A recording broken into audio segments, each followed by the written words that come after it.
στην καρδιά της στέρνας, εκεί όπου κάθε πέτρα κουβαλούσε μνήμες και κάθε σιωπή έκρυβε μια αλήθεια που δεν υπόθηκε ποτέ, η επιστροφή του Παύλος Μαρκόπουλος δεν έμοιαζε με μια απλή κίνηση απελπισίας, αλλά με την τελευταία πράξη ενός ανθρώπου που αρνιόταν να αποδεχτεί πως είχε ήδη χάσει τα πάντα.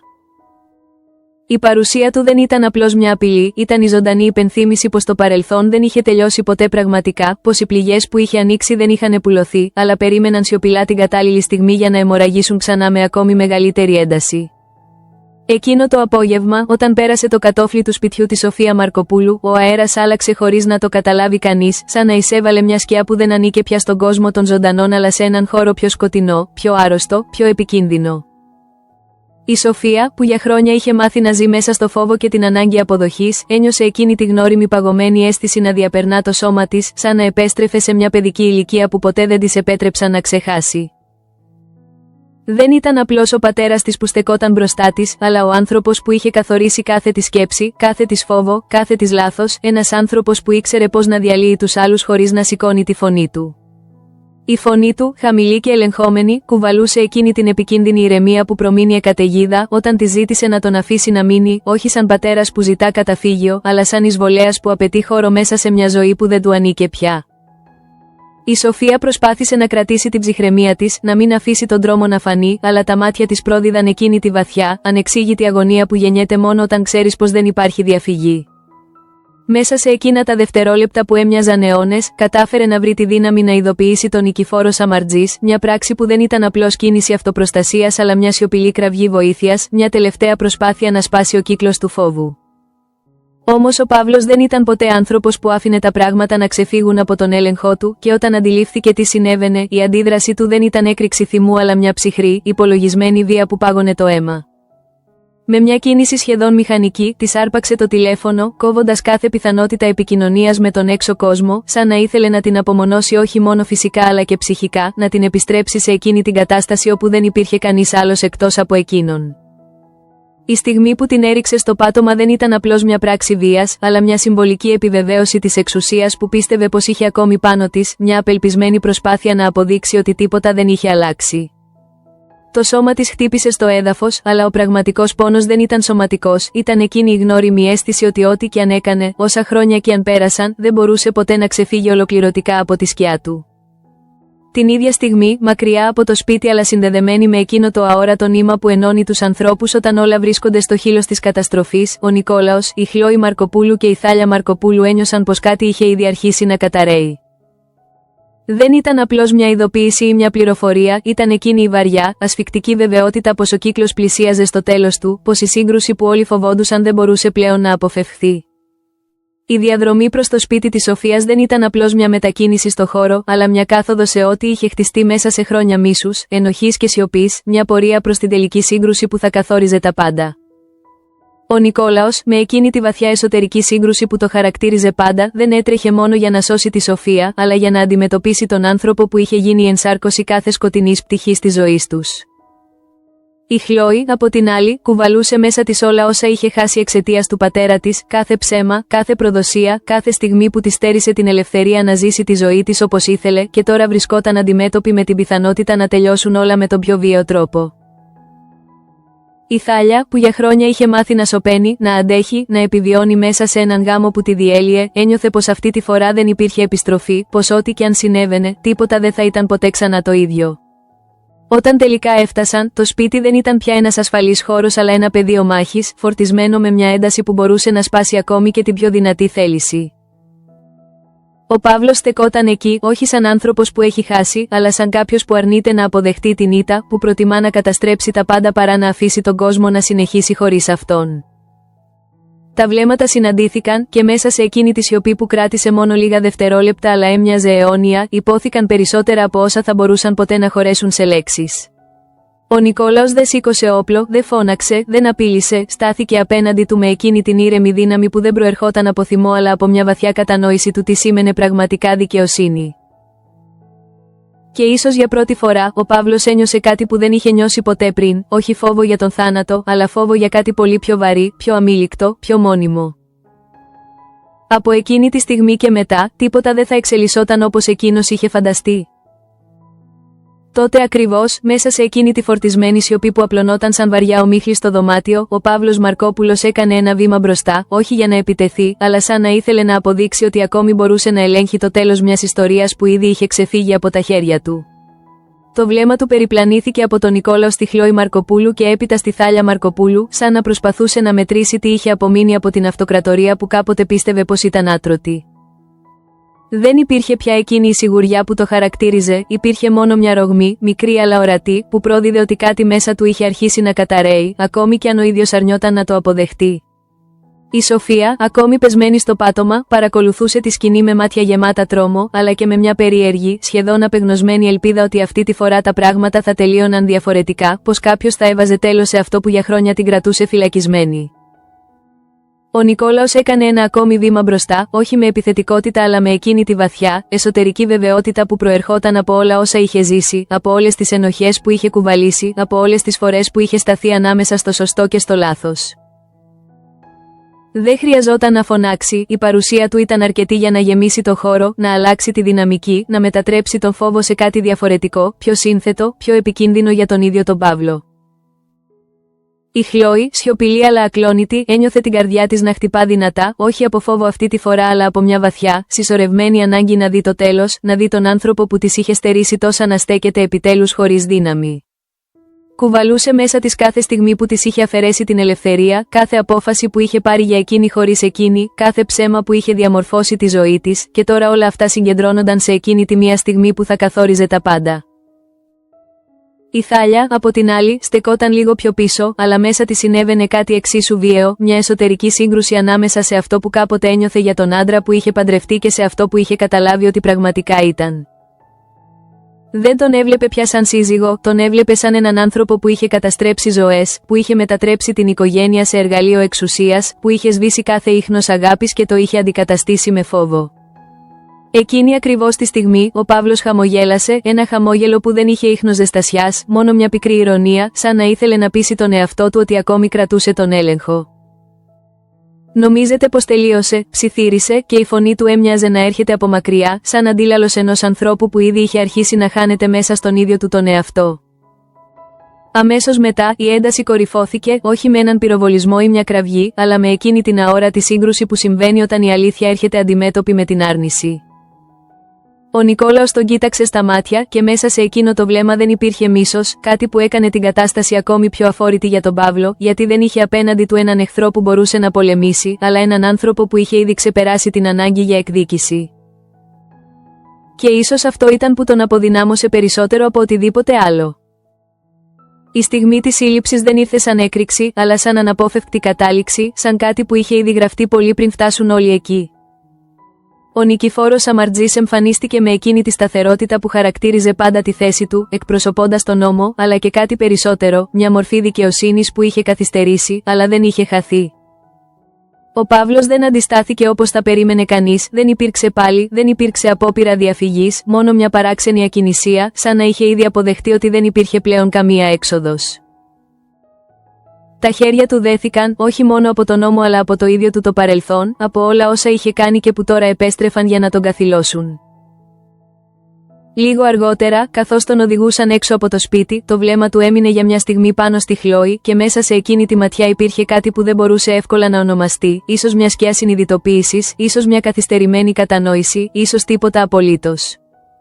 Η Χλόη δεν αντέδρασε, δεν φώναξε, δεν έκλαψε, δεν έκανε τίποτα που θα μπορούσε να του δώσει την ικανοποίηση ότι ακόμη είχε δύναμη πάνω της.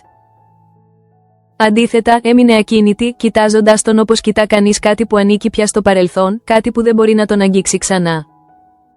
Όσο συνέβαιναν όλα αυτά, η Σοφία προσπαθούσε να σηκωθεί, με το σώμα της να τρέμει όχι από τον πόνο της πτώσης αλλά από το βάρος της συνειδητοποίησης ότι αυτό που φοβόταν για χρόνια είχε επιτέλους τελειώσει. Η Θάλια πλησίασε αργά, βοηθώντας την, και μέσα σε εκείνη τη σιωπηλή κίνηση υπήρχε μια μορφή συγχώρεσης που δεν είχε ακόμη υποθεί με λόγια, αλλά υπήρχε ήδη.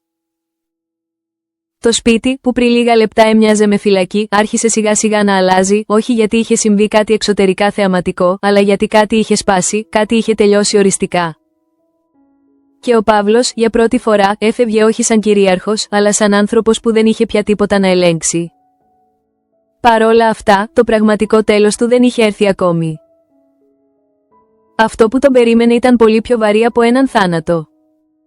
Από εκείνη τη στιγμή και μετά, η μεταφορά του Παύλος Μαρκόπουλος στο ψυχιατρικό ίδρυμα δεν έμοιαζε με απλή διαδικασία απονομής δικαιοσύνης, αλλά με μια αργή, σχεδόν τελετουργική απογύμνωση ενός ανθρώπου από όλα όσα τον όριζαν μέχρι τότε.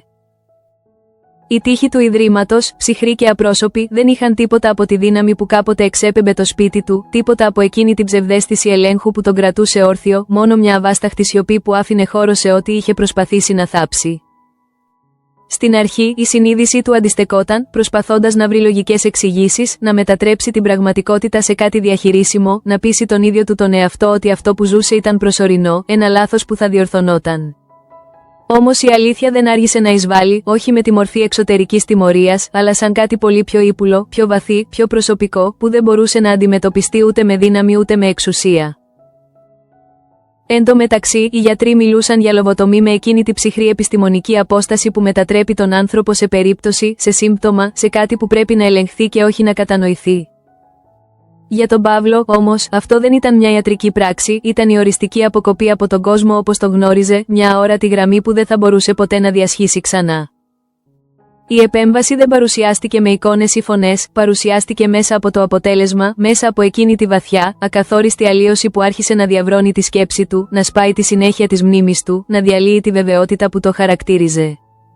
Λίγο αργότερα, οι πρώτες ρογμές έγιναν αισθητές, όχι ως πόνος αλλά ως απώλεια, μια απώλεια που δεν μπορούσε να ονομάσει, σαν να του είχαν αφαιρέσει κάτι βασικό χωρίς να του πουν τι ακριβώς ήταν. Οι σκέψεις του άρχισαν να γλιστρούν, να μπλέκονται, να επαναλαμβάνονται, και εκεί που κάποτε υπήρχε μια καθαρή, υπολογιστική λογική, τώρα υπήρχε ένα χάος που δεν μπορούσε να ελέγξει. Την ίδια στιγμή, μέσα σε εκείνο το αποστηρωμένο περιβάλλον, κάτι άλλο άρχισε να γεννιέται, κάτι που δεν είχε καμία σχέση με την ιατρική, αλλά με το βάθος της ανθρώπινης ενοχής. Στην αρχή ήταν απλώς σκιές, αόριστες μορφές στις άκρες του οπτικού του πεδίου, κάτι που θα μπορούσε εύκολα να αποδοθεί στην εξάντληση ή στη σύγχυση. Όμως όσο περνούσε ο χρόνος, οι σκιές άρχισαν να αποκτούν μορφή, να γίνονται πρόσωπα, να παίρνουν χαρακτηριστικά που δεν μπορούσε να αγνοήσει. Πρόσωπα που γνώριζε. Πρόσωπα που είχε προσπαθήσει να ξεχάσει. Πρόσωπα που δεν θα έπρεπε να είναι εκεί. Όχι πολύ αργότερα, η πρώτη καθαρή εμφάνιση ήρθε σαν ρήγμα στην πραγματικότητα, όταν μέσα στη σιωπή του δωματίου του ένιωσε μια παρουσία να τον παρακολουθεί, όχι απειλητικά αλλά σταθερά, επίμονα, σαν να απαιτούσε κάτι από εκείνον. Γύρισε αργά το κεφάλι και για μια στιγμή πίστεψε ότι το μυαλό του έπαιζε παιχνίδια, ότι αυτό που έβλεπε δεν ήταν αληθινό, ότι μπορούσε να το διώξει αν απλώς αρνιόταν να το αποδεχτεί. Αλλά δεν εξαφανίστηκε. Αντίθετα, πλησίασε. Η μορφή έγινε πιο καθαρή, πιο συγκεκριμένη, και τότε κατάλαβε, όχι με τη λογική αλλά με εκείνη τη βαθιά, ενστικτώδη αναγνώριση που δεν κάνει λάθος ποτέ. Ήταν κάποιος που είχε πεθάνει εξαιτίας του. Το πρώτο όνομα δεν υπόθηκε δυνατά, αλλά αντίχησε μέσα του σαν κραυγή, σαν κάτι που είχε καταπιέσει για χρόνια και τώρα επέστρεφε για να απαιτήσει απάντηση. Και δεν ήταν μόνο ένας. Παρόλα αυτά, ο Παύλος προσπάθησε να αντισταθεί, να κρατηθεί από τα απομείναρια της λογικής του, να πείσει τον εαυτό του ότι αυτό ήταν απλώς αποτέλεσμα της επέμβασης, μια παρενέργεια, κάτι που θα περνούσε. Όμως η παρουσία δεν έφευγε. Και δεν έμενε σιωπηλή. Οι μορφές άρχισαν να πληθαίνουν, να γεμίζουν το χώρο, να τον περικυκλώνουν όχι σαν επιτιθέμενοι αλλά σαν μάρτυρες, σαν εκείνοι που είχαν επιστρέψει όχι για να τον σκοτώσουν, αλλά για να τον αναγκάσουν να θυμηθεί. Και αυτό ήταν χειρότερο. Γιατί ο θάνατος θα ήταν λύτρωση. Η μνήμη ήταν τιμωρία. Την ίδια στιγμή, μακριά από εκείνον το χώρο, ο Νικόλαος προσπαθούσε να επεξεργαστεί όσα είχαν συμβεί, όχι με τη λογική του δικαίου, αλλά με εκείνη τη βαθιά ανάγκη για κατανόηση που πάντα τον καθόριζε. Δεν ένιωθε νίκη. Δεν ένιωθε ανακούφιση. Ένιωθε μόνο ένα κενό, σαν κάτι να είχε τελειώσει χωρίς να δώσει πραγματική απάντηση, σαν η δικαιοσύνη να είχε αποδοθεί με έναν τρόπο που δεν μπορούσε εύκολα να αποδεχτεί. Η Χλόη, από την άλλη, προσπαθούσε να βρει ισορροπία μέσα σε όλα όσα είχαν αλλάξει, να σταθεί σε μια νέα πραγματικότητα όπου ο φόβος δεν ήταν πια κυρίαρχος, αλλά τα σημάδια του παρέμεναν. Δεν υπήρχε πια η απειλή του Παύλου με τον τρόπο που την ήξερε, αλλά υπήρχε η σκιά του, η επίδρασή του, όλα όσα είχε αφήσει πίσω του. Η Θάλια, σιωπηλή αλλά βαθιά μεταμορφωμένη, καταλάβαινε ότι η τιμωρία του δεν ήταν μόνο δική του, αλλά και δική τους, γιατί όλοι είχαν ζήσει μέσα σε εκείνο το σύστημα που είχε δημιουργήσει. Όσο συνέβαιναν όλα αυτά, ο Παύλος βυθιζόταν όλο και πιο βαθιά μέσα σε εκείνο το εσωτερικό σκοτάδι, όπου η πραγματικότητα και οι εφιάλτες άρχισαν να γίνονται ένα. Και εκεί, μέσα σε εκείνο το χάος, δεν υπήρχε πια εξουσία, δεν υπήρχε έλεγχος, δεν υπήρχε τρόπος διαφυγής. Μόνο πρόσωπα. Πρόσωπα που τον περίμεναν. Την ίδια στιγμή, όσο ο Παύλος Μαρκόπουλος βυθιζόταν όλο και περισσότερο σε εκείνο το εσωτερικό σκοτάδι που δεν είχε όρια ούτε μορφή, στη στέρνα η ζωή προσπαθούσε αργά, σχεδόν διστακτικά, να ξαναβρει έναν ρυθμό που είχε χαθεί για χρόνια μέσα στο φόβο και την καταπίεση. Η απουσία του δεν έφερε αμέσως γαλήνη, αντίθετα, άφησε πίσω της ένα κενό γεμάτο από αναμνήσεις, από σιωπές που δεν είχαν υποθεί ποτέ, από πληγές που δεν είχαν ακόμη κλείσει και που τώρα ζητούσαν επιτέλους να αντιμετωπιστούν. Η Χλώη Μαρκοπούλου περπατούσε στους γνώριμους δρόμους του χωριού με ένα βάρος διαφορετικό από εκείνο που κουβαλούσε στο παρελθόν, ένα βάρος που δεν είχε πια τη μορφή του φόβου αλλά της ευθύνης να χτίσει κάτι καινούριο πάνω στα ερείπια που είχαν απομείνει. Η σκέψη του πατέρα της δεν είχε εξαφανιστεί, δεν μπορούσε να εξαφανιστεί τόσο εύκολα, γιατί ήταν κομμάτι της ίδιας της ζωής της, της ιστορίας της, της ταυτότητάς της, όμως για πρώτη φορά δεν την καθόριζε, δεν την καθήλωνε, δεν την έκανε να διστάζει. Ο Νικόλαος, στέκοντας δίπλα της, ένιωθε εκείνη τη σπάνια, σχεδόν εύθραυστη ισορροπία που γεννιέται όταν οι άνθρωποι έχουν περάσει μέσα από τη φωτιά και έχουν βγει ζωντανοί, όχι αλόβητοι αλλά πιο συνειδητοποιημένοι. Η σχέση τους, που κάποτε ήταν γεμάτη ενοχές και απαγορεύσεις, είχε μεταμορφωθεί σε κάτι βαθύτερο, σε μια συνειδητή επιλογή να μείνουν μαζί παρά τα πάντα, γνωρίζοντας πια το τίμημα αλλά και την αξία αυτής της απόφασης. Όχι πολύ αργότερα, η απόφαση για το γάμο τους δεν παρουσιάστηκε σαν μια θριαμβευτική κορύφωση, αλλά σαν μια ήσυχη επιβεβαίωση ότι η ζωή συνεχίζεται, ότι η αγάπη μπορεί να επιβιώσει ακόμη και μέσα από τις πιο σκοτεινές συνθήκες. Η τελετή δεν είχε τη λάμψη μιας απλής γιορτής, είχε τη βαρύτητα μιας ιστορίας που είχε περάσει μέσα από πόνο, απώλεια και αμφιβολία και που τώρα έβρισκε έναν τρόπο να σταθεί ξανά όρθια. Η παρουσία της Τάλια Μαρκοπούλου εκεί δεν ήταν απλώς τυπική, ήταν η απόδειξη μιας εσωτερικής μεταμόρφωσης που είχε συμβεί αργά αλλά ουσιαστικά, μιας γυναίκας που είχε επιλέξει να σταθεί απέναντι στο παρελθόν της αντί να συνεχίσει να κρύβεται μέσα σε αυτό. Κάθε βλέμμα που αντάλλασε με τη Χλώη κουβαλούσε μια συγγνώμη που δεν υπόθηκε ποτέ με λέξεις, αλλά ήταν παρούσα σε κάθε κίνηση, σε κάθε σιωπηλή στιγμή που μοιράζονταν. Εν τω μεταξύ, οι υπόλοιποι κάτοικοι της στέρνας παρακολουθούσαν αυτή την αλλαγή με έναν συνδυασμό ανακούφισης και δυσπιστίας, σαν να μην μπορούσαν ακόμη να πιστέψουν ότι ο κύκλος της βίας είχε όντως σπάσει. Ο Νικηφόρος Αμαρτζής, που για τόσο καιρό βρισκόταν ανάμεσα στο καθήκον και στην προσωπική του ζωή, ένιωθε πως για πρώτη φορά μπορούσε να αναπνεύσει χωρίς εκείνη τη συνεχή ένταση που τον ακολουθούσε σε κάθε του απόφαση. Η σχέση του με τη Μάρο δεν χτίστηκε πάνω σε μεγάλες δηλώσεις ή δραματικές κινήσεις, αλλά σε εκείνες τις μικρές, καθημερινές στιγμές που αποκτούν νόημα μόνο όταν οι άνθρωποι έχουν περάσει μέσα από δοκιμασίες και έχουν επιλέξει να μείνουν. Την ίδια στιγμή, η Δώρα Σφέτσα κουβαλούσε μέσα της μια νέα ζωή, μια εξέλιξη που δεν είχε το χαρακτήρα απλώς μιας προσωπικής ευτυχίας αλλά μιας συνέχειας, ενός τρόπου να προχωρήσει μπροστά χωρίς να ξεχάσει όσα είχαν προηγηθεί. Η σχέση της με τον Αργύρης Μανολόπουλος δεν ήταν εύκολη ούτε απλή, είχε περάσει μέσα από συγκρούσεις, παρεξηγήσεις και κινδύνους, όμως αυτή η νέα πραγματικότητα τους έδινε μια διαφορετική προοπτική, μια ευκαιρία να επαναπροσδιορίσουν όσα είχαν σημασία.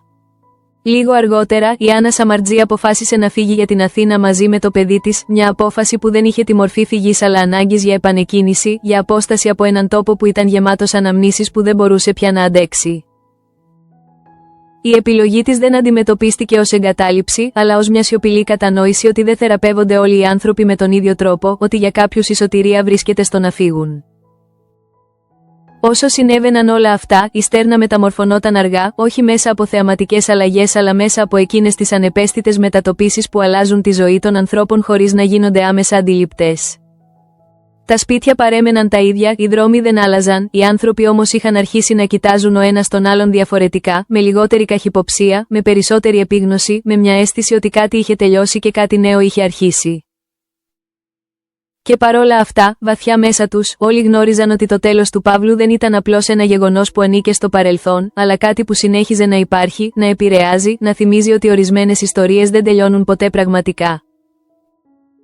Γιατί όσο εκείνοι προσπαθούσαν να προχωρήσουν, εκείνος ζούσε ακόμη. Και η ύπαρξή του, ακόμη και από απόσταση, παρέμενε μια σκιά που δεν μπορούσε να αγνοηθεί.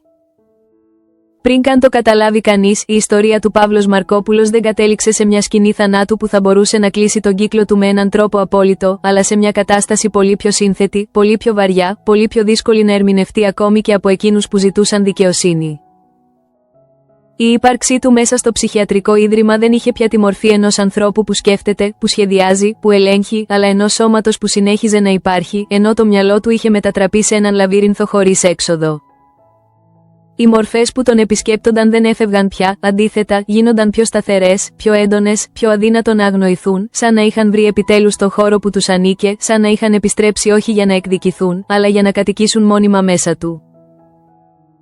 Δεν υπήρχε ανάπαυση, δεν υπήρχε σιωπή, δεν υπήρχε στιγμή που να μπορεί να ξεφύγει από εκείνες τις παρουσίες που τον κοιτούσαν χωρίς να μιλούν, χωρίς να τον αγγίζουν, αλλά με έναν τρόπο που το συνέθλιβε περισσότερο από κάθε φυσική βία.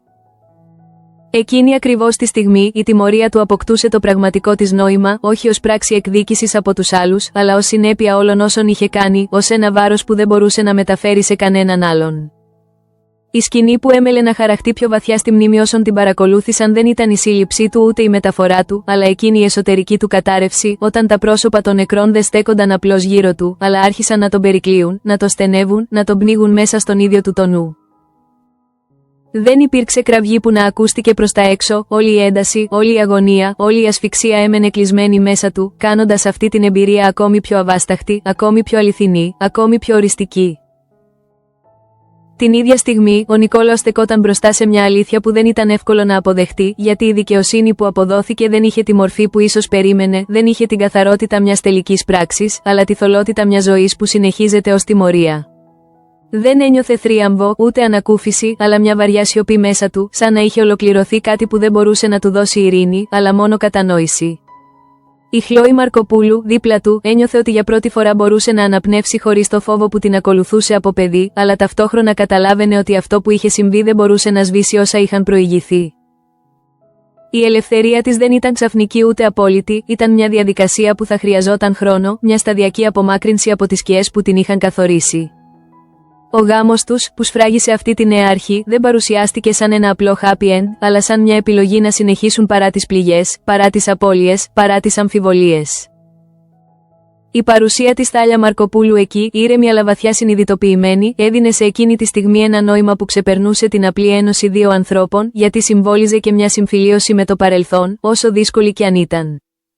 Λίγο πιο πέρα, οι υπόλοιπες ζωές συνέχιζαν να κινούνται, όχι σαν υποσημειώσεις αλλά σαν αναπόσπαστα κομμάτια της ίδιας ιστορίας, με τη Δώρα Σφέτσα να κρατά μέσα της μια νέα αρχή, μια υπόσχεση ότι κάτι μπορεί να γεννηθεί ακόμη και μέσα από την καταστροφή. Ο Αργύρης Μανολόπουλος, δίπλα της, δεν είχε πια εκείνη την ακατέργαστη ορμή που το χαρακτήριζε, αλλά μια πιο ήσυχη αποφασιστικότητα, σαν να είχε καταλάβει ότι η δύναμη δεν βρίσκεται μόνο στη σύγκρουση αλλά και στην επιμονή να παραμένεις. Η Άννα Σαμαρτζή, μακριά από τη στέρνα, ξεκινούσε κάτι νέο, όχι γιατί είχε ξεχάσει, αλλά γιατί είχε αποδεχτεί ότι η απόσταση ήταν ο μόνος τρόπος να προχωρήσει χωρίς να καταρρεύσει.